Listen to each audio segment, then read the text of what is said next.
ina-enjoy niya ang kanyang trabaho dahil ang hilig niya sa mga laruan, yan ang ginawa niyang business. Kahit tatay na, totoy pa rin. Alamin natin ang Toy Story ni Alex Sese.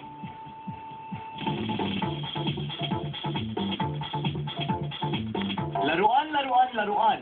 Malaking parte ng ating kabataan. At dito sa Redwood City, California, aming natagpuan, Toy Story na Curious Things ang pangalan.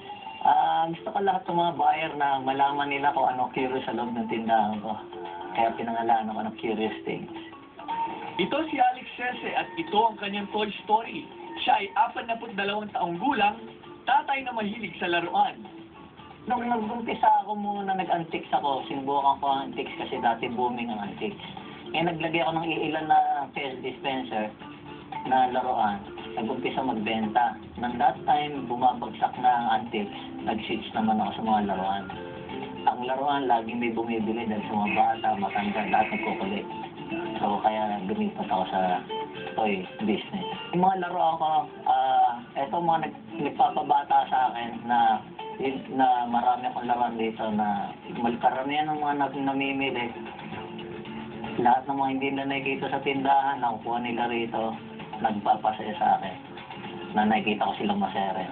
Paboritong tambayan ng karamihan ang kanyang tindahan. Kumpleto kanyang koleksyon, mapaluma o bago, mahal o murang mga laruan. Sa dami-dami ng mga laruan ko dito sa tindahan, ang pinakaluma kong naging laruan ay itong Voltes 5.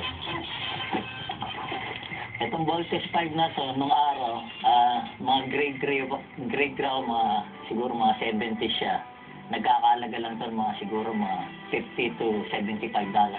Ngayon nagkakalaga na ng $1,000, $1,000 na ngayon.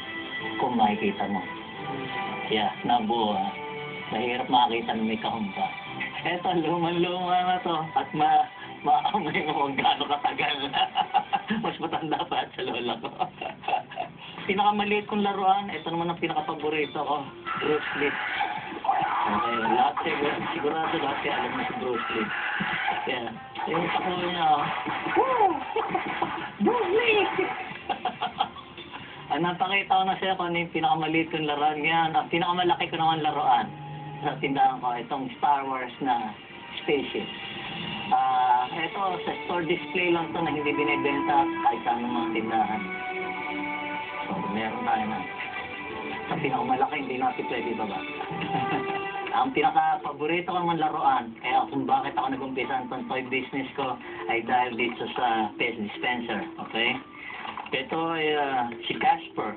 Isa sa mga lumang PS na nilabas nung araw from the 70s, early 70s siya. Siguro nagkakalaga siyang $350. Ngayon, nung araw, $1, you know, kung magkano yung cost nila. Pero ang isa sa mga rare na hindi mo makikita na PS dispenser. Itong PS dispenser, ginawa sa Austria, nalagyan siya ng candy ng PS, you know. Hanggang ngayon, gumagawa sila ng PS dispenser na iba-ibang klase, you know.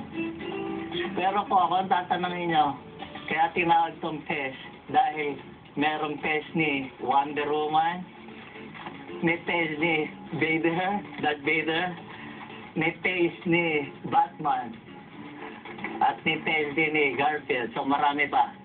Pero ako nagbebenta rin PES by PES.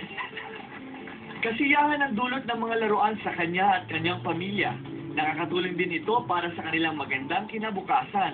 Nakakatulong tong laruan sa pamilya ko. Pag naglalaro kami ng mga bata, you know, nag-spend ako ng time sa kanila dahil sa mga laruan. Kung anong gusto nila laruin, nakikipaglaro ko sa kanila para mga bata rin.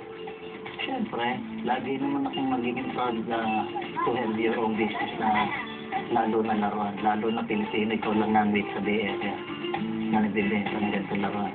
Sa mga kanensyon na gustong mag-umpisa ng koleksyon, makinig mabuti dahil ito ang kanyang payo. Ang mapapayo ko sa mga gusto mag-umpisa, mag-collect ng mga laruan, bilhin nyo kung ano dapat yung mga gusto nyo dahil galing sa puso mo na bata ka o matanda, kailangan kung ano yung gusto mo. Hindi dahil tataas yung presyo o bababa, you know, not for investment kasi hindi masabi kung tataas o bababa. Wala makakapagsabi. So, kung magko-collect, laging collect tayo kung ano yung gusto mo.